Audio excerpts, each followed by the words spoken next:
On December 4, 1972, 7-year-old Steven Stayner was walking home from school in Merced, California, when a man approached him asking about church donations. Steven, a polite and trusting child, agreed to help. He got into the car, and just like that, he vanished. For the next 7 years, Steven's family searched desperately, putting up flyers, calling police stations, hoping for any sign that he was still alive. But there was nothing. No ransom calls, no sightings, just silence. What they didn't know was that Steven was alive, but living under a different name, trapped in a nightmare with a man who'd convinced him that his parents no longer wanted him. For 7 years, he endured circumstances no child should ever face. But when his captor brought home another little boy, Steven made a decision that would change everything. At 14 years old, he would do what no one had been able to do for him. He would escape, and he would save that child. Before we dive into this incredible and heartbreaking story, drop a comment letting us know where you're watching from, and make sure to subscribe for more true crime cases that will leave you speechless. This video discusses a case involving child abduction and difficult circumstances. The story is told with respect for the victims and their families. Viewer discretion is advised. Merced, California in the early 1970s was the kind of place where kids still walked home from school alone, where neighbors knew each other's names, where parents didn't lock their doors at night. It was a farming community nestled in the Central Valley, surrounded by almond groves and peach orchards, with the majestic Sierra Nevada mountains visible in the distance. Life moved slowly there, peacefully, the way small-town life is supposed to. The Stayner family lived on Bett Street in a modest home that always seemed full of life and noise.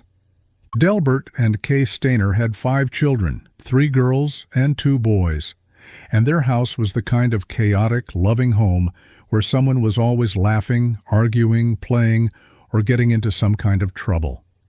It wasn't a wealthy family, but it was a happy one. Steven Gregory Stayner was born on April 18, 1965, the second youngest of the 5 children. He had an older brother named Carrie, 3 sisters, and as the family would later welcome another sibling. Steven was a sweet kid, the kind of child teachers loved and classmates wanted to be friends with. He had a gentle nature, a quick smile, and that innocent trust that comes naturally to children who've been raised in loving homes. At 7 years old, Steven was in 2nd grade at Charles Wright Elementary School. He loved playing outside, riding his bike around the neighborhood, and spending time with his siblings. Like most kids his age, he was curious about the world, eager to help, and completely unaware that dangerous people sometimes disguise themselves as ordinary individuals. Steven's older brother Carrie was different, quieter, more withdrawn, the kind of kid who seemed to live in his own world. While Steven was outgoing and social, Carrie preferred to be alone, drawing pictures or retreating into his imagination. Their parents didn't worry too much about it. Siblings are often different from each other, right? Carrie was just more introverted, more artistic, more sensitive. The family had no idea that both of their sons would become nationally famous. One would be hailed as a hero. The other would later commit serious crimes. But that tragedy was still decades away. In December 1972, the Stayners were just a normal family, living a normal life, completely unaware that everything was about to change. About 2 hours northeast of Merced, nestled in the breathtaking beauty of Yosemite National Park, a man named Kenneth Eugene Parnell worked as a night auditor at the Yosemite Lodge. To his co-workers, he seemed like a regular guy, middle-aged, unremarkable, someone who kept to himself, but was friendly enough when he needed to be. What his co-workers didn't know was that Kenneth Parnell had a criminal history. He'd been convicted back in 1951 of a serious crime against a child. He'd served his time, been released, and was now living and working among unsuspecting people who had no idea about his past. By 1972, Parnell was 41 years old, and he'd developed a disturbing obsession. He wanted to control a child, not through proper legal channels, but through manipulation and force. This wasn't a sudden impulse. Parnell had been planning this for a while, carefully thinking through every detail. He knew he couldn't do it alone. Kidnapping a child required help, required someone to do the actual approach while he stayed in the background. He needed an accomplice. At the Yosemite Lodge, Parnell befriended a co-worker named Irvin Edward Murphy. Murphy was 29 years old, described by those who knew him as somewhat simple-minded, easily manipulated, the kind of person who desperately wanted to belong somewhere. Parnell recognized this vulnerability and exploited it masterfully. Parnell told Murphy that he was an aspiring minister, a man of faith who wanted to help troubled children. He said he knew of a young boy who needed rescuing from a bad home situation, a child whose parents were neglectful or harmful. All Murphy had to do was help bring the boy to safety, and they would raise him in a proper environment. Murphy, naive and trusting, believed every word. In reality, Parnell had no connection to any child in need. He was simply looking for a target, scanning the area for a vulnerable boy he could take. And one day, he found exactly what he was looking for. It was December 4th, 1972, a completely ordinary Monday. Steven Stayner woke up in the bedroom he shared with his siblings, got dressed, ate breakfast with his family, and headed to school. It was a Monday, 3 weeks before Christmas, and there was excitement in the air. The holidays were coming, winter break was just around the corner, and Steven had been looking forward to spending time with his family, maybe getting some new toys, enjoying all the things kids love about December. School passed in the usual blur of lessons, lunchtime, recess. Steven wasn't a troublemaker, wasn't the kind of kid who acted out or caused problems. He paid attention in class, did his work, played with his friends during breaks. Just a normal 7-year-old having a normal day. Around 3 p.m., school let out. Steven started the walk home along Highway 140, a route he'd taken hundreds of times before. It was less than a mile from the school to his house, a straight shot down the road, past familiar landmarks, through a neighborhood where he knew most of the faces he might see. His parents had no qualms about letting him walk alone. This was 1972. This was Merced. Nothing bad happened here. But Kenneth Parnell and Irvin Murphy had been driving around Merced that afternoon, specifically looking for a child. They'd seen Steven before, had watched him walking home from school on previous days, had noted his routine. Parnell had chosen his target carefully, a young boy walking alone, trusting and polite, with no adults around to interfere. As Steven walked past a small convenience store, a man approached him. It was Murphy, carrying religious pamphlets, smiling in that non-threatening way adults use when talking to children. "Hi there," Murphy said. "Do you believe in God?" Steven, raised in a family that valued faith and taught their children to be respectful to adults, stopped. "Yes, sir." "That's wonderful," Murphy continued. "I'm collecting donations for my church. Would you like to help? We're trying to raise money for children less fortunate than you." To 7-year-old Steven, this seemed reasonable. His parents had taught him about charity, about helping others, about being kind. This man seemed nice. He was talking about church. What could be wrong with that? "Sure," Steven said, "but I don't have any money." "That's okay," Murphy replied. "Maybe your mother has something she could donate? Would it be all right if I drove you home so I could talk to her?"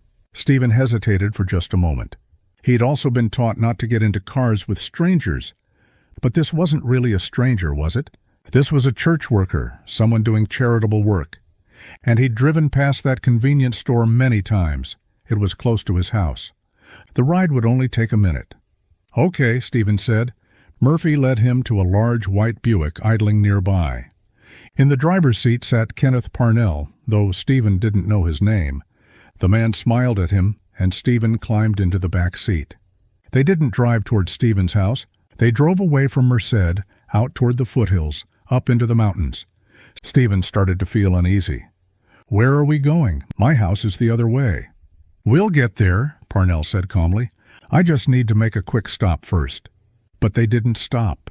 They kept driving, mile after mile, farther and farther from everything Steven knew. The sun was starting to set. Steven's unease turned to fear. "I want to go home. My mom is going to be worried." "Don't worry about your mom," Parnell said, his voice taking on a harder edge. "Everything is going to be fine." By the time they reached their destination, a remote cabin near Cathy's Valley, about 40 miles from Merced, Steven was terrified. He'd never been this far from home. He didn't recognize anything. And these men who'd seemed so nice at first were now acting in ways that made him deeply uncomfortable. What Steven didn't know, what would haunt his family for years, was that the cabin where Parnell had taken him was located just several hundred feet from Steven's maternal grandfather's property. He'd been so close to family, yet impossibly far away. That first night in the cabin, Parnell sat Steven down and told him a story that would shape the next 7 years of his life. He said he'd spoken to Steven's mother on the phone. He said she and Steven's father had been thinking things over, and they'd decided they couldn't afford to keep all their children. They'd agreed to give Steven to Parnell to raise. "Your parents don't want you anymore," Parnell said, watching Steven's face crumble. "I'm adopting you. A judge has already signed the papers. Your name isn't Steven Stayner anymore. From now on, you're Dennis Parnell. You're my son." To prove his story, Parnell even pretended to make a phone call in front of Steven, speaking to someone he claimed was Steven's mother, nodding along as if she were confirming everything. For a 7-year-old child, it was devastating. His parents had given him away. They didn't want him. He was alone with this stranger who was now claiming to be his father. Steven cried himself to sleep that first night, his world completely shattered. Everything he'd known, everything he'd believed about his family and his place in it, had been ripped away. He was 7 years old, and he genuinely believed his parents had abandoned him. But back in Merced, the Stayner family was living a completely different nightmare. Kay Stayner knew something was wrong the moment Steven didn't come home from school.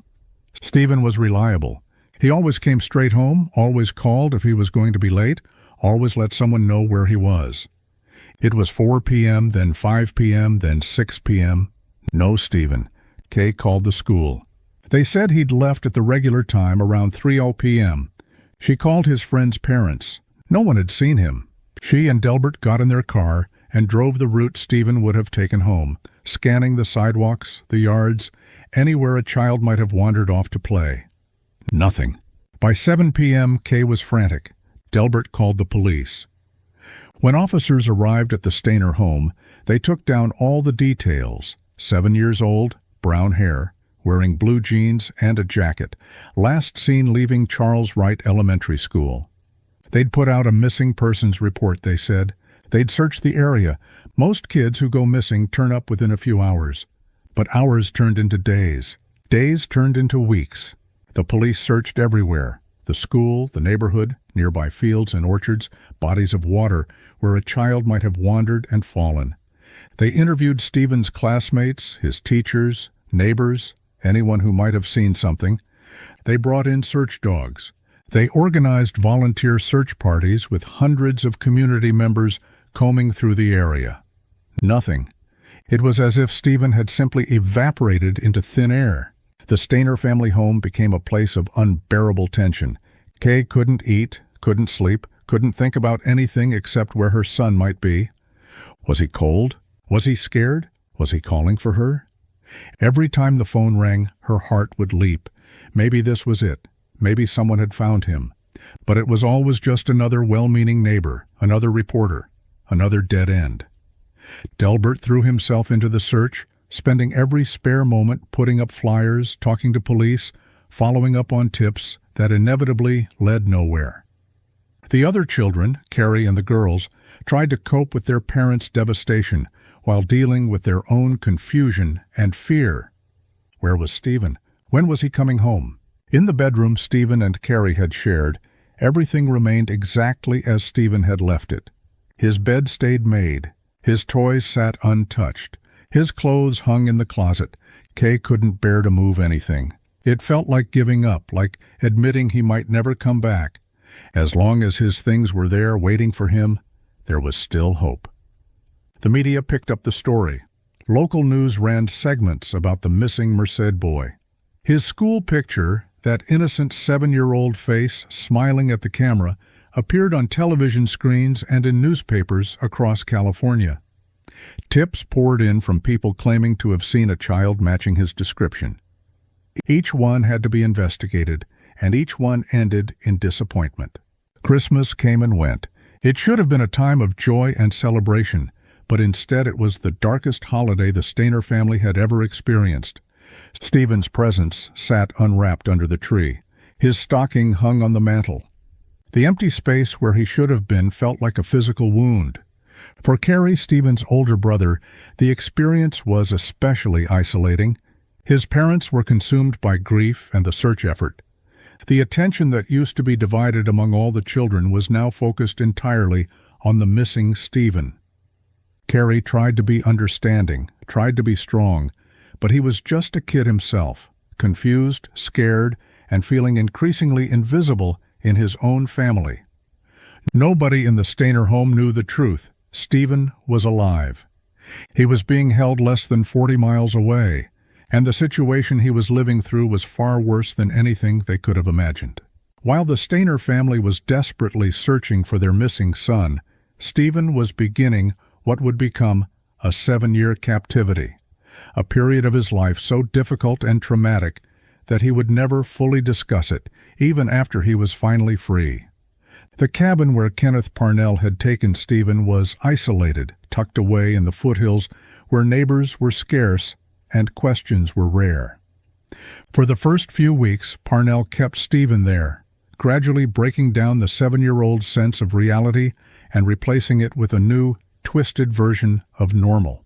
Parnell was a master manipulator. He'd already convinced Steven that his parents had given him away, that he was legally adopted, that his entire previous life was over. Now he set about controlling Steven completely. Steven experienced treatment that no child should ever endure, circumstances we won't detail out of respect for his dignity and the gravity of what occurred. Parnell used both psychological manipulation and threats to maintain control, keeping Steven confused, frightened, and dependent. When Steven cried for his parents, Parnell would respond with anger. "They don't want you," he'd say. "I'm your father now. The sooner you accept that, the better things will be." But then he'd also occasionally allow Steven small freedoms or privileges, creating a confusing pattern that made it hard for a young child to understand what was happening. Within a few months, Parnell enrolled Steven in local schools under the name Dennis Gregory Parnell. To the outside world, they appeared to be a father and son, nothing unusual about them. Steven, terrified and believing he had no other choice, played along. He went to school as Dennis. He called Parnell Dad. He didn't tell anyone who he really was or what was happening to him. Why didn't he speak up? Why didn't he tell a teacher, a classmate, anyone who might have helped him? The answer is complicated and heartbreaking. Parnell had convinced him that his real parents didn't want him, that the adoption was legal, that he had nowhere else to go. Steven also knew what would happen if he tried to run or tell someone. Parnell had made the consequences very clear through intimidation and threats. And there was another reason, one that's harder to talk about. Steven was experiencing severe mistreatment, and the shame and trauma of that kept him silent. Child victims in these situations often don't disclose what's happening to them. They feel ashamed, like it's somehow their fault. They're afraid no one will believe them. They're terrified of what their captor will do if they tell. Steven carried all of these burdens on his 7-year-old shoulders, and he did what he thought he had to do to survive. He kept quiet. Over the next 7 years, Parnell and Steven moved frequently, living in various locations across Northern California. They spent time in Mariposa County, then moved to Mendocino County, always staying in rural areas where their comings and goings wouldn't attract much attention. Parnell worked various odd jobs, night security, handyman work, whatever, would pay the bills while keeping his interactions with others minimal. For Steven, life became a strange, surreal routine. He attended school, made friends, who knew him as Dennis, and tried to live as normal a life as possible under impossible circumstances. His classmates and teachers had no idea that the quiet boy in their midst was actually a kidnapping victim living under a false identity. To them, he was just Dennis Parnell, a kid with a somewhat odd father who kept to himself. But behind closed doors, Steven continued to experience serious mistreatment that we won't detail here. The manipulation, the control, the harmful treatment, it was Steven's daily reality, and he had no escape from it. As Steven got older, something remarkable happened. Parts of his personality refused to be crushed. Despite everything he was enduring, he remained fundamentally kind, gentle, and empathetic. When he attended Mendocino High School as a freshman, classmates remembered him as friendly and outgoing. A girl named Lori Duke, who dated him for a while, described him as having a great personality and being spunky. She said he seemed like someone who wanted to play and be with kids and be normal. None of them knew what Steven was experiencing at home. Steven also developed a rebellious streak. By age 13 and 14, he started drinking alcohol when Parnell wasn't watching. He smoked cigarettes. He pushed back against Parnell's rules in small ways, asserting what little independence he could. Parnell had given him surprising freedoms, allowing him to smoke and drink, letting him stay out late, probably as a way to maintain control without having to constantly physically restrain him. But as Steven approached 14, entered his teenage years, and grew taller and stronger, Parnell's control began to shift. And that's when Parnell made a disturbing decision. He wanted another child. By early 1980, Parnell had decided he wanted to kidnap another boy. Steven was 14 now, becoming more independent and harder to control. It was time to acquire a new child, a younger one, someone who could be more easily manipulated. What Parnell did next was particularly disturbing. He tried to force Steven to help him kidnap another child. Parnell would take Steven with him on trips where he'd point out potential victims, young boys playing at parks, walking home from school, vulnerable and alone. "What about that one?" Parnell would say. "You could talk to him, get him to trust you." The plan was for Steven to be the lure.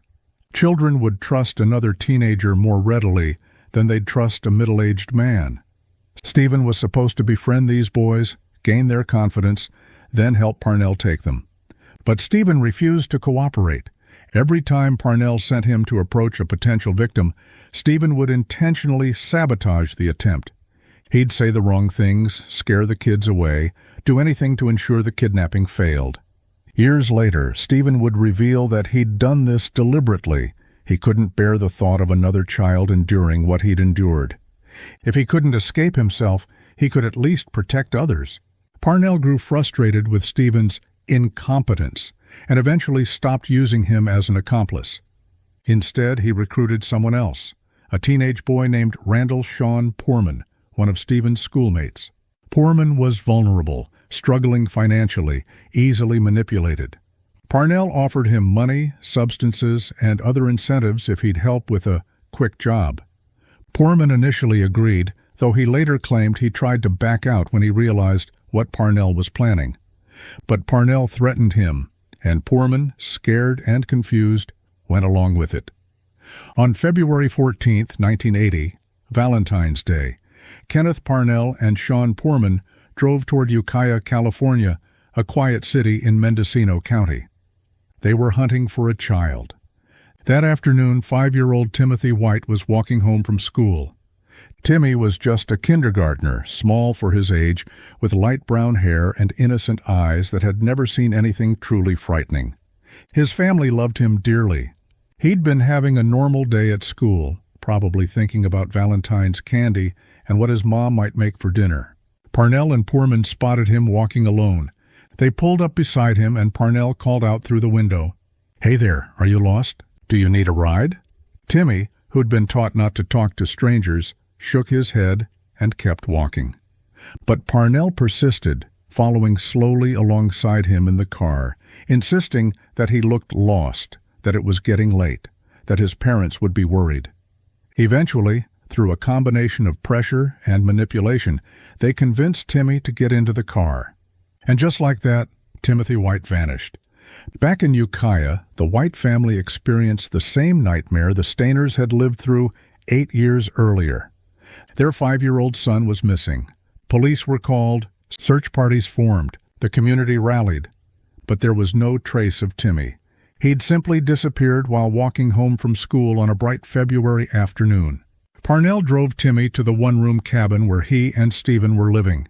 He immediately dyed Timmy's hair brown to change his appearance, just as he'd done with Steven years earlier.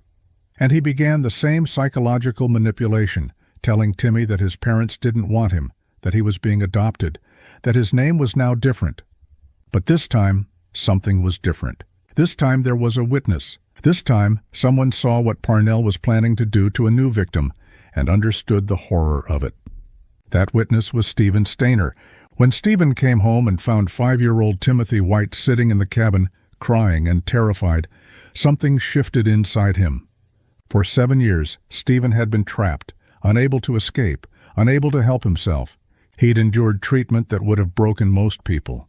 He'd been forced to live a lie, to pretend to be someone he wasn't, to survive however he could. But now he was looking at a frightened 5-year-old child, and he saw himself at that age. He saw the fear, the confusion, the innocence about to be destroyed. And he knew exactly what this little boy was facing: years of manipulation, psychological harm, and circumstances no child should ever experience. Steven couldn't let that happen. Not to Timmy. Not if there was anything he could do to stop it. He went to Timmy, who was crying in the corner. "Hey, it's okay," Steven said gently. "What's your name?" "Timothy," the little boy whispered. "But that man says my name is David now." "Your name is Timothy," Steven said firmly. "Don't you forget that. Your real name is Timothy White." Over the next 2 weeks, Steven took care of Timmy.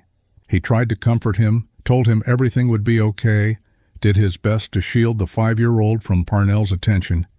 He was essentially playing the role of protector, trying to keep Timmy safe the way he wished someone had protected him. And Steven started planning.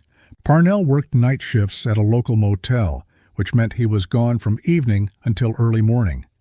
That was their window. That was when they could run. Steven had thought about escaping before, many times over the years, but he'd always been too scared, too convinced that there was nowhere to go, too affected by Parnell's lies. But for Timmy, he found courage he didn't know he had. He couldn't save himself 7 years ago, but he could save this child. He just had to wait for the right moment. On the night of March 1st, 1980, Kenneth Parnell left for his night shift at the motel. As soon as he was gone, Steven sprang into action. He went to Timmy, who was already in his pajamas. "Timmy, we're leaving," Steven said. "I'm taking you home." "Home?" Timmy's eyes lit up with hope. "To my real home?" "Yes, to your real mom and dad. But we have to go now, and we have to be very, very quiet." Steven bundled Timmy in warm clothes. It was early March, still cold at night. He had no car, no money, no plan, beyond getting Timmy to safety. He just knew they had to get out of that cabin and get to the police. Steven picked up the 5-year-old, lifting him onto his back. Timmy was small, but he was still a lot of weight for a 14-year-old to carry. Steven didn't care. He walked out of that cabin, the place that had been his prison for 7 years, and started walking down the dark road. It was raining. The night was cold and pitch black.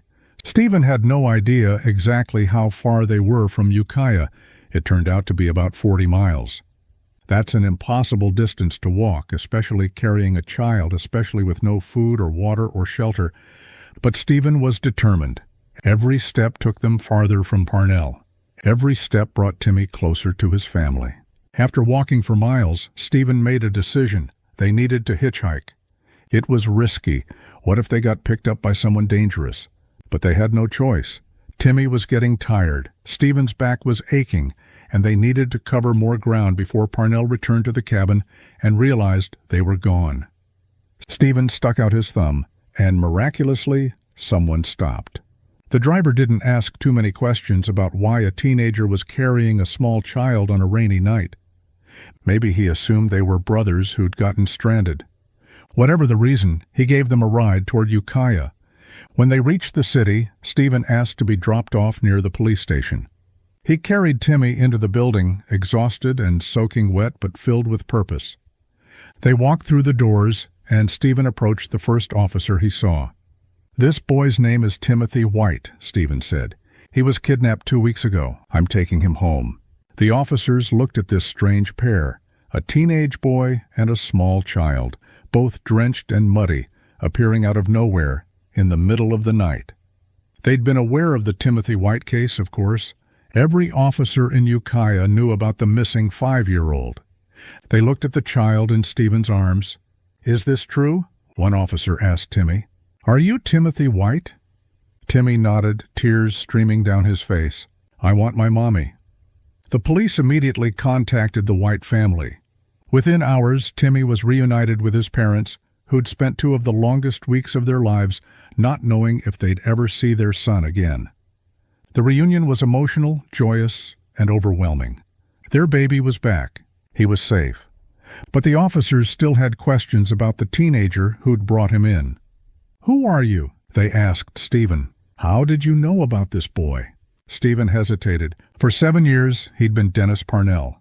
For 7 years, he'd hidden his true identity, lived a lie, pretended to be someone else. But standing in that police station, holding Timothy White, he finally felt safe enough to tell the truth. "My name is Steven Stayner," he said quietly. "I was kidnapped 8 years ago. The man who took me is the same man who took Timothy." The officers stared at him, not quite believing what they were hearing. Steven Stayner? The missing Merced boy whose case had gone cold years ago? Everyone assumed he was deceased. "I'm 14 now," Steven continued. "I know my birthday is April 18th, 1965. I know my first name is Steven. I'm pretty sure my last name is Stayner. And if I have a middle name, I think it's Gregory." Everything changed in that moment. Within hours, police would contact the Stayner family with news that would bring them to their knees. Their son, missing for 7 years, was alive. He'd been found. He was coming home. But the question no one could answer yet was this. After 7 years of unimaginable circumstances, who was Steven Stayner now? Could he ever truly come home? By daybreak on March the 2nd, 1980, police had confirmed Steven's identity and arrested Kenneth Parnell. Officers went to the cabin, finding it empty. Parnell had returned from his night shift to discover both boys gone and had fled. But he didn't get far. He was taken into custody within hours, brought to the police station, and charged with the kidnapping of Timothy White. As investigators dug into Parnell's background, they uncovered his previous conviction from 1951 for crimes against a child. They found evidence of the years of harm Steven had endured. They built a case that should have put Parnell away for life. But the reality of the legal system in 1980 was far different from what justice demanded. Irvin Edward Murphy, the man who'd actually taken Steven off the street back in 1972, was also arrested. He claimed he'd had no idea Parnell was going to harm Steven, that he'd thought he was helping rescue a child from a bad home. Whether that was true or just a convenient excuse, Murphy was charged as an accomplice. Sean Poorman, the teenager who'd helped kidnap Timothy White, was arrested as well.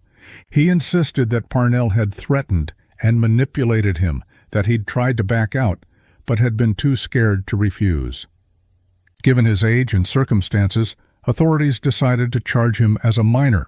But while these arrests were happening, something even more significant was taking place. Steven Stayner was about to face his family for the first time in 7 years. It was March 2nd, 1980, when the phone rang, early, unexpected, and carrying the words Kay Stayner had waited 7 years to hear. "Mrs. Stayner, this is the Merced Police Department. We have your son. Steven is alive." Kay's legs gave out. She sank to the floor, the phone still pressed to her ear, unable to process what she was hearing. Alive. Steven was alive. After all this time, after all the years of searching and hoping and fearing the worst, her son was coming home. Delbert grabbed the phone, speaking to the officers, getting details. Steven was in Ukiah, about 3 hours away. He was safe, physically unharmed, and ready to come home. The police would bring him to Merced. The family should prepare for his arrival. Prepare?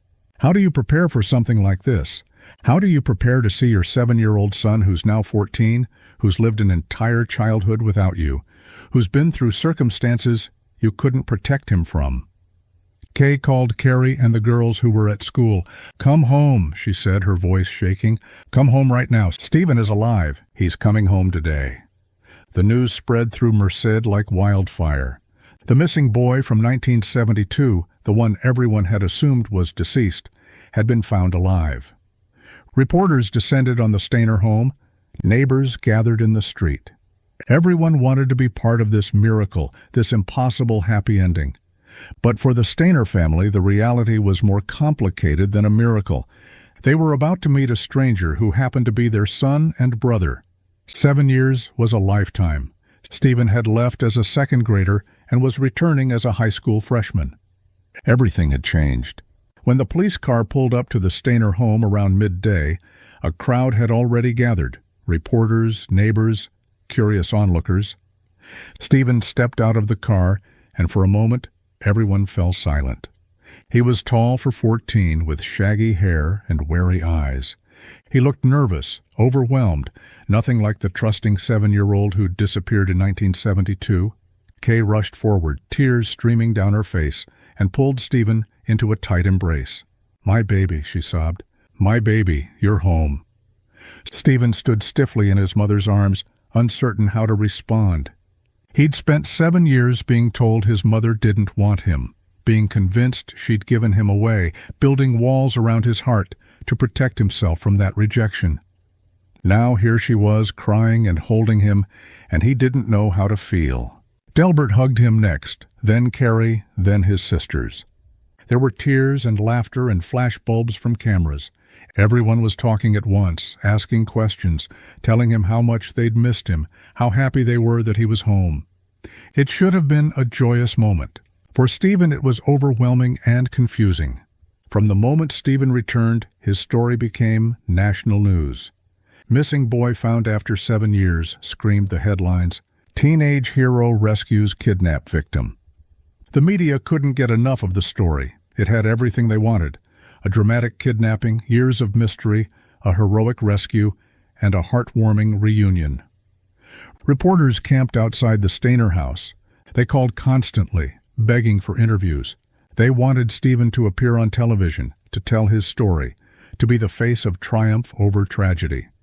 The family tried to shield him, but the pressure was relentless. Within days, Steven sat down for his first major interview. He appeared on camera looking uncomfortable and shy, answering questions about his ordeal in a quiet, halting voice. He talked about being kidnapped, about living under a false name, about saving Timothy White. But he didn't talk about the specific mistreatment he'd experienced. He couldn't. The pain was too deep, the trauma too fresh. The public embraced the story. Steven Stayner became a household name. He was hailed as a hero for saving Timmy. People sent letters of support, gifts, donations. Schools invited him to speak. He appeared on talk shows. A book deal was in the works. Everyone wanted a piece of Steven's story. But Steven just wanted to disappear. He wanted to be normal. He wanted to figure out who he was without cameras in his face and strangers treating him like some kind of celebrity. The attention was suffocating. Behind closed doors, the Stayner family was struggling to adjust to their new reality. Steven was home, but he wasn't the child they'd lost. He couldn't be. 7 years had changed him in fundamental ways. He had nightmares. He woke up screaming, terrified that Parnell was coming for him. He struggled to trust people, always waiting for the other shoe to drop. He'd been conditioned to keep secrets, to hide his true feelings, to present a false version of himself to the world. Breaking those patterns was almost impossible. Kay tried to mother him the way she'd mothered him at 7, but Steven was 14 now. He'd been forced to grow up fast, to take care of himself, to survive in ways no child should have to. He drank alcohol, he smoked, he stayed out late. He pushed back against rules and structure. For Kay, who just wanted her little boy back, it was heartbreaking and frustrating. Delbert struggled too. How do you father a son who's been harmed by a man who forced him to call him Dad? How do you establish authority and trust when your child has spent 7 years being betrayed by the primary male figure in his life? For Carrie, Steven's return was deeply complicated. For 7 years, Carrie had been the lost boy's brother, defined by Steven's absence, living in the shadow of a missing sibling who'd consumed his parents' attention and grief. Now Steven was back, and suddenly Carrie felt invisible again.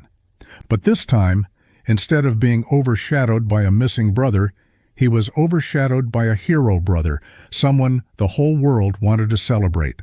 Carrie's resentment grew. He tried to be happy for Steven, tried to welcome him home, but the reality was painful. Even when Steven was present, Carrie felt like he didn't exist.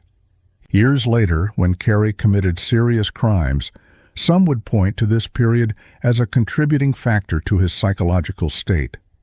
But in 1980, he was just a teenager, struggling with complex emotions he didn't know how to process. Steven tried to enroll in school, to pick up where he'd left off, but it was nearly impossible. How do you walk into a high school cafeteria when everyone knows your story? When they've seen you on television, read about your case in newspapers, whispered about what might have happened to you? Steven felt like he was constantly being watched and judged. He made friends with kids who were on the margins themselves, kids who drank and smoked and skipped school. He found acceptance there, people who didn't treat him like a celebrity or a victim, who just let him be Steven.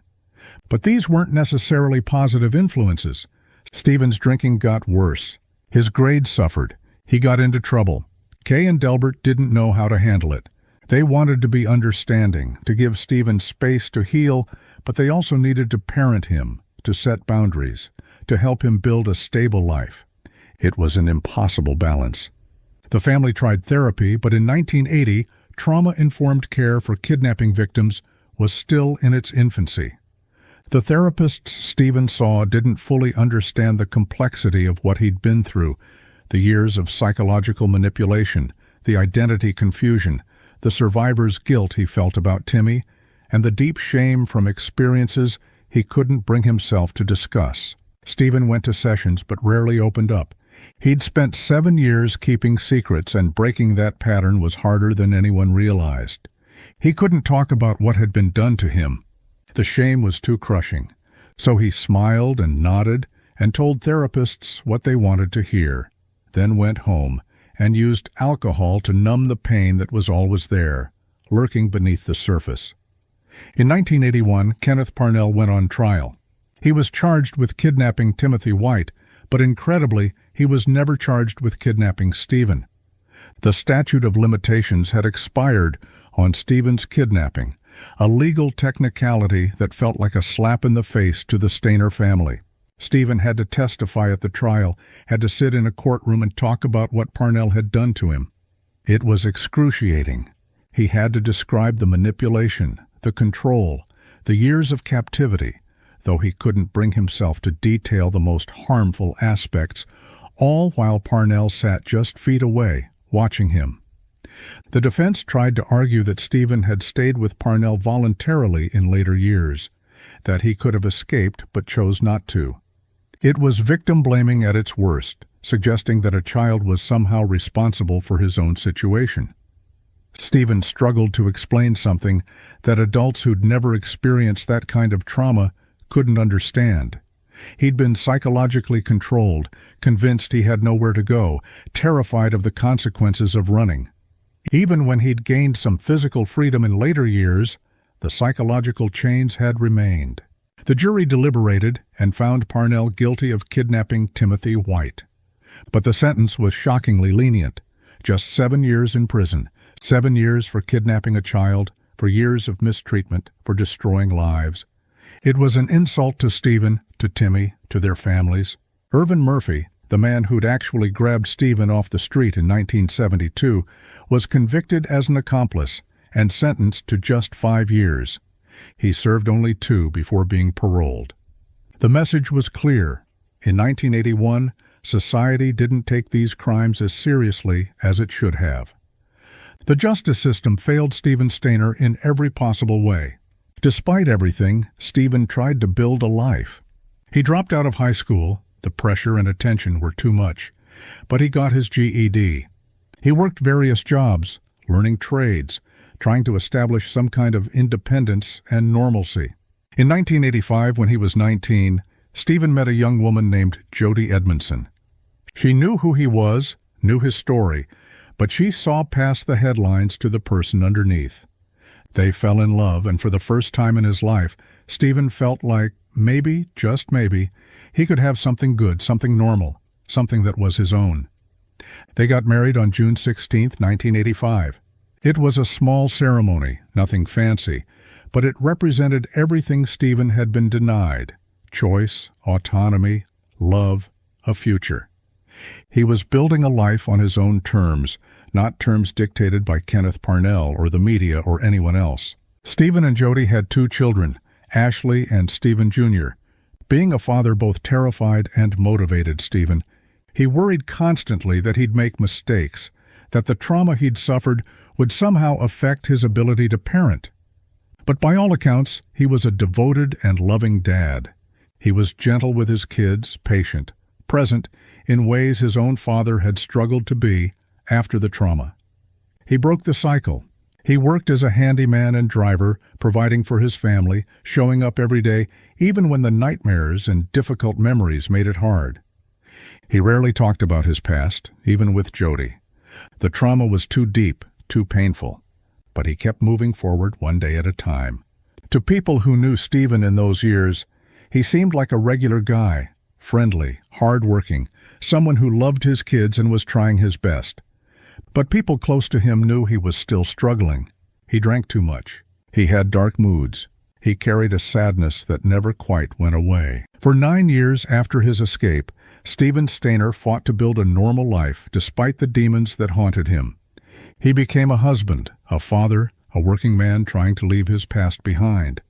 But fate had one more cruel twist in store for the young man who'd saved himself and Timothy White. On September 16, 1989, a Saturday evening in Merced, Steven, now 24 years old, had been visiting his Uncle Jerry's house. He'd had a few drinks, more than he should have, but felt capable of riding home. He climbed onto his motorcycle, a vehicle he loved for the freedom it represented, and headed back toward his house. It was getting dark. Steven wasn't wearing a helmet. He'd been drinking. All the factors that make motorcycle rides dangerous were present that night. As he rode down a dark stretch of road, a car pulled out of a driveway. The driver, a 28-year-old man, didn't see the motorcycle approaching. He pulled directly into Steven's path. Steven had no time to react, no time to brake or swerve. The motorcycle collided with the car at significant speed. Steven was thrown from the bike, his body hitting the pavement with devastating force. He suffered catastrophic head injuries. By the time emergency responders arrived, it was clear the injuries were critical. Steven was rushed to the hospital, but there was nothing doctors could do. His brain injuries were too severe. He'd survived 7 years of captivity, had saved another child, had built a life and a family against impossible odds. And now, at just 24 years old, his story was over. Steven Gregory Stayner passed away on September 16, 1989. The news hit Merced like a shockwave. The hero who'd captivated the nation 9 years earlier was gone, his life cut tragically short just as he seemed to be finding his footing. Kay and Delbert Stayner, who'd spent 7 years searching for their missing son only to get him back, had now lost him again, this time permanently. For Jody, Steven's young widow, the loss was unimaginable. They'd had 9 years together, had built a family, had been working toward a future. Now she was a single mother with 2 small children and a husband who'd never see them grow up. The funeral was held on September 20, 1989. Hundreds attended, including many who'd followed Steven's story since 1980. Timothy White, now 14 years old, served as a pallbearer. The little boy Steven had saved was there to carry his hero to his final resting place. In a cruel twist of timing, Kenneth Parnell was released from prison in 1985, having served just 5 years of his 7-year sentence. He walked out of prison a free man while Steven was still struggling to rebuild his life. Parnell's release was a constant source of anxiety for Steven. He knew his captor was out there, somewhere, possibly planning to harm another child. Steven had nightmares about Parnell coming after him or his children. The thought of that dangerous man being free troubled him deeply, and Steven's fears weren't unfounded. In 2004, 15 years after Steven's passing, Kenneth Parnell was arrested again, this time for attempting to purchase a 4-year-old child. Even in his 70s, Parnell was still trying to acquire children for harmful purposes. He was convicted and sentenced to 25 years to life in prison. In 2008, Kenneth Parnell passed away in prison at age 76 from natural causes. He never expressed remorse for what he'd done to Steven or Timothy. To the end, he tried to justify his actions, using manipulative language to rationalize his crimes. While Steven's story ended in tragedy, Timothy White's life took a different path. Timmy, the 5-year-old Steven had saved, grew up in Ukiah with his family. He attended school, made friends, and worked hard to build a normal life despite the trauma of his kidnapping. Unlike Steven, Timmy was able to maintain some anonymity. His story was overshadowed by Steven's, which meant he could grow up without the constant media attention that had made Steven's reintegration so difficult. This was probably a blessing, allowing Timmy the space to heal without cameras documenting his every move. Timmy never forgot what Steven had done for him. He carried the memory of that frightening night, being lifted onto a teenager's back, walking through the rain, being delivered to safety, as a reminder that even in the darkest circumstances, there are people who will risk everything to do the right thing. As an adult, Timothy White became a Los Angeles County Sheriff's deputy. He chose a career in law enforcement, dedicating his life to protecting others the way Steven had protected him. It was his way of honoring Steven's memory, of paying forward the gift he'd been given. White rarely spoke publicly about his kidnapping. When he did, he was quick to credit Steven with saving his life. "If it wasn't for Steven, I wouldn't be here," he said in one of the few interviews he granted. "He risked everything to get me home. I think about that every day." In 2010, Timothy White suffered a pulmonary embolism and passed away at age 35. Like Steven, his life was cut tragically short.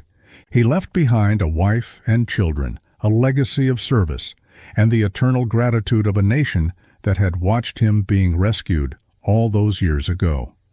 At White's funeral, his colleagues in the sheriff's department spoke about his courage, his dedication, his kindness. They spoke about how he'd become a protector because he'd once needed protecting, how Steven Stayner's act of heroism had inspired an entire life of service. For Kay and Delbert Stayner, losing Steven in 1989 was devastating. But it wasn't the end of their family's nightmare. In fact, another tragedy was still to come. Remember Carrie Stayner, Steven's older brother? The quiet kid who'd been overshadowed by his missing brother's disappearance and then his heroic brother's return? By the late 1990s, Carrie was living in Yosemite, working as a handyman at a lodge, the same area where Kenneth Parnell had worked when he'd kidnapped Steven decades earlier. In 1999, Carrie was arrested and charged with multiple serious crimes that shocked the nation. The Stayner family, already famous for Steven's kidnapping and rescue, was now in the headlines again for the most tragic of reasons. During legal proceedings, Carrie spoke about growing up in Steven's shadow, about feeling invisible in his own family, about psychological struggles that had built up over decades. Experts debated whether Carrie's actions were connected to the family trauma caused by Steven's kidnapping, or whether other factors were at play. Carrie Stayner was convicted of serious crimes and sentenced to death. He remains on death row in California. For Kay Stayner, the pain was unimaginable. She'd lost one son to kidnapping and a tragic accident, and now another son was incarcerated, awaiting execution. She'd spent decades in the media spotlight, first as the mother of a missing child, then as the mother of a hero, finally as a mother dealing with unthinkable circumstances. The weight of it all was crushing. Kay Stayner passed away in 2013, having endured more tragedy than any parent should have to bear. Delbert Stayner followed in 2021.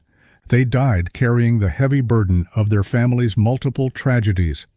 In 1989, just months before Steven's passing, NBC aired a television movie called I Know My First Name is Steven.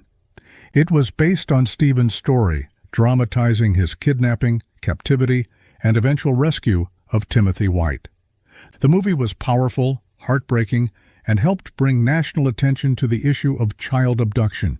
Steven had cooperated with the filmmakers, hoping that sharing his story might help other victims, might prevent other children from being taken.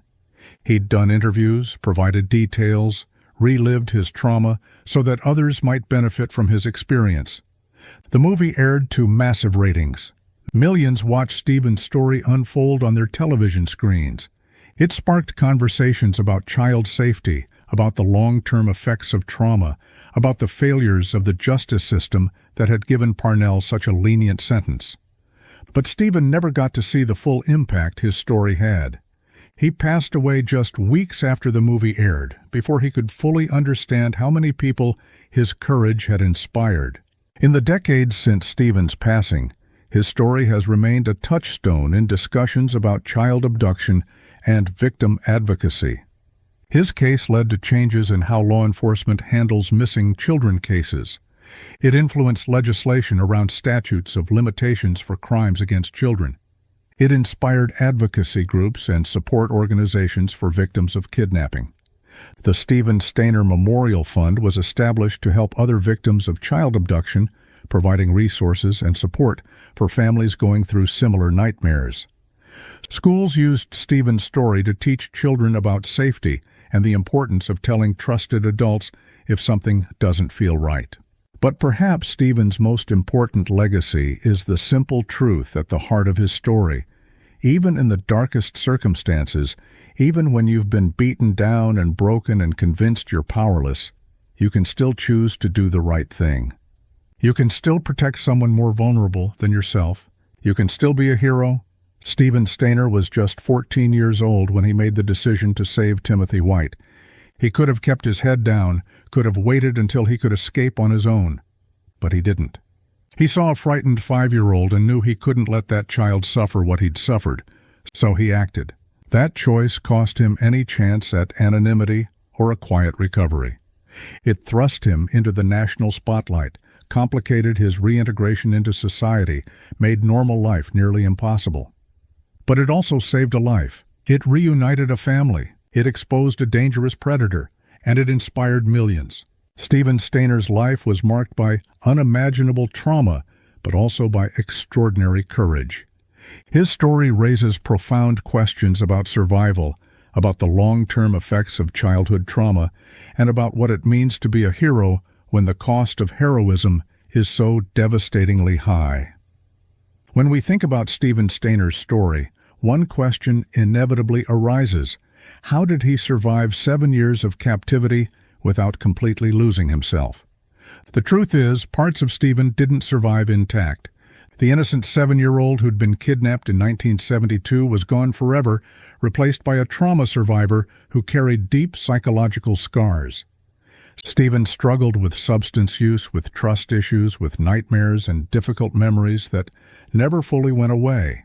He was never fixed or healed in the way we might hope for in a simple narrative. But somehow, Steven retained core parts of himself that Kenneth Parnell couldn't destroy: his empathy, his sense of right and wrong, his fundamental decency. These qualities survived 7 years of manipulation and hardship, and they emerged when it mattered most, when Timothy White needed someone to save him. Psychologists who've studied Steven's case point to several factors that may have contributed to his resilience. He'd had a stable, loving home for the first 7 years of his life, which gave him a foundation of security that Parnell couldn't fully erase. He'd maintained some connection to his real identity, never completely forgetting that he was Steven Stayner, even when he was forced to be Dennis Parnell. And he'd attended regular schools, which gave him exposure to normal social interactions and reminded him that the world outside Parnell's control wasn't entirely dark. But resilience isn't the same as recovery. Steven survived, but he was deeply wounded. The fact that he lived to adulthood, married, had children, and held jobs doesn't mean he wasn't suffering. It just means he was functional, which is sometimes the best trauma survivors can hope for. Looking back at Steven's case with modern understanding, it's clear that many things could have been handled better. If Steven had received specialized trauma-informed therapy from professionals who understood complex PTSD, childhood victimization, and prolonged captivity, his outcomes might have been different. If the media had respected his privacy instead of turning him into a celebrity, he might have had an easier time reintegrating. If the justice system had taken his case more seriously, if Parnell had been charged with kidnapping Steven, if the sentences had been much harsher, if there had been real accountability, Steven might have found some measure of closure. And perhaps most importantly, if there had been ongoing support for Steven beyond the initial months after his return, financial assistance, educational opportunities, long-term mental health resources, he might have had the tools to build a more stable life. But this was 1980. Awareness of childhood trauma was limited. The long-term effects of severe mistreatment weren't well understood. Victims were often blamed or viewed with suspicion. And once the immediate crisis was over, once Steven was reunited with his family, society assumed everything would just return to normal. It never could. Steven Stayner's kidnapping didn't just affect him. It sent ripples through his entire family and community, effects that lasted generations. Kay and Delbert Stayner's marriage was strained by the trauma. The 7 years of searching, the complicated adjustment when Steven returned, the ongoing struggles to parent a traumatized teenager, it all took a toll. They stayed together, but the relationship bore deep scars. Steven's siblings grew up in a household dominated by his absence and then his return.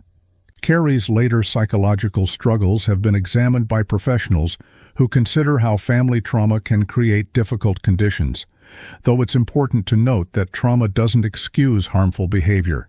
It's simply one factor among many in understanding complex situations. For the Merced community, Steven's case shattered the illusion of safety. Parents became more cautious, more protective. Children were warned about dangers in ways they hadn't been before. The innocence of 1970s small-town life, where kids could walk home from school alone, was replaced by heightened vigilance. It's uncomfortable but necessary to consider Kenneth Parnell's methods beyond just calling him a monster. Understanding how predators like Parnell operate is crucial to protecting future children. Parnell was methodical in his approach. He planned the kidnapping carefully, recruited accomplices, chose his victims strategically. He didn't act impulsively. He watched Steven, learned his routine, crafted a story that would make Steven trust him. Once he had Steven, Parnell used sophisticated psychological manipulation to maintain control. The lie about Steven's parents not wanting him wasn't random. It was designed to break Steven's spirit, to make him feel abandoned and dependent on Parnell. The mix of threats and occasional privileges, the slow normalization of the abnormal, these were all tactics to keep Steven compliant. And when Steven aged beyond Parnell's target range, Parnell immediately began planning to acquire another child. This wasn't a one-time crime. It was a pattern, a compulsion. Parnell's 2004 arrest for trying to purchase a child proved he never stopped being a predator. The justice system's failure to adequately punish Parnell, letting him serve just 5 years for kidnapping and mistreatment, sent a dangerous message. You can destroy a child's life and face minimal consequences. Cases like Steven's helped drive important changes in how these crimes are prosecuted and sentenced. When we call Steven Stayner a hero, and he absolutely was one, we need to be careful about what we mean. Steven didn't ask to be a hero. He didn't want the attention, the accolades, the media circus. He just saw a scared little boy and knew he couldn't let Parnell harm another child. Real heroism isn't about glory or recognition. It's about doing the right thing when it's hard, when it's scary, when it costs you something. Steven's heroism cost him everything. His privacy, his chance at a quiet recovery, perhaps even contributing to the stress that affected his later choices. But because of his heroism, Timothy White got to go home. Timmy got to grow up with his family, to become a sheriff's deputy, to have a wife and children, to live a meaningful life. Yes, Timmy died young, but he got 35 years he wouldn't have had if Steven hadn't acted. That's the measure of Steven's impact, not the headlines or the TV movie or the legacy. The measure is one boy's life, saved. Even now, more than 40 years after Steven's escape and 35 years after his passing, questions linger. Could Steven's life have been different if he'd received better support? Would he have made different choices if the trauma burden hadn't been so heavy? What was going through his mind that night he got on his motorcycle without a helmet after drinking? Was it just a tragic accident, or was there a part of him that was tired of fighting, tired of carrying wounds that never seemed to heal? We'll never know. Steven's inner life, his real thoughts and feelings about his ordeal, remained largely private. He gave interviews, but they only scratched the surface. The depths of what he experienced, how he truly coped, what his darkest moments were like, those truths went with him. What we do know is that Steven Stayner mattered. His life mattered. His choices mattered. He transformed unbearable suffering into an act of selfless courage.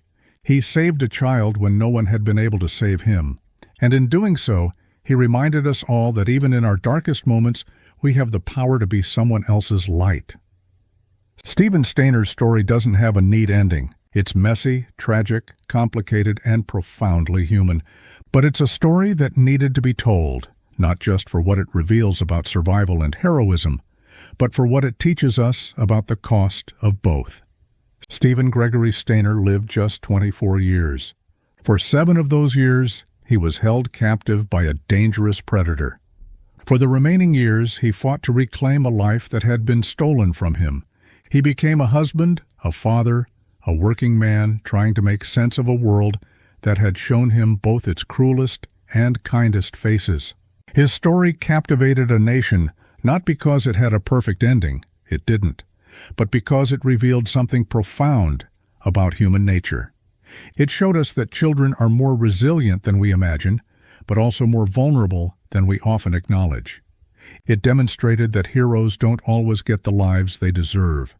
It reminded us that trauma doesn't have an expiration date, and survival doesn't equal complete healing. If Steven were here today, he probably wouldn't want to be remembered as a hero. He'd want to be remembered as a dad who loved his kids, a husband who tried his best, a regular person who did what he had to do in an impossible situation. But history has decided that Steven Stayner was a hero. He earned that recognition not through perfection, but through one moment of profound courage that saved a child's life. Timothy White became a law enforcement officer because of Steven. Countless families have been reunited with missing children because Steven's case changed how law enforcement handles these situations. Millions of people have been inspired by his story to speak up, to protect vulnerable children, to believe that even in darkness, there is light. Steven Stayner's light burned bright for just 24 years, but its impact continues to illuminate the path for survivors, for advocates, for anyone who needs to believe that courage is possible even when hope seems lost. Thank you so much for watching this difficult but important story. If you or someone you know has experienced any kind of harm or trauma, please reach out to organizations like the National Center for Missing and Exploited Children, 1-800-THE-LOST. You're not alone, and help is available. Please like this video, share it to spread awareness about child safety, and subscribe for more true crime cases that matter. Drop a comment below with your thoughts on Steven's incredible story.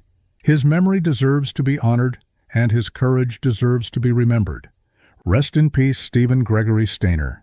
You were a hero, whether you wanted to be or not.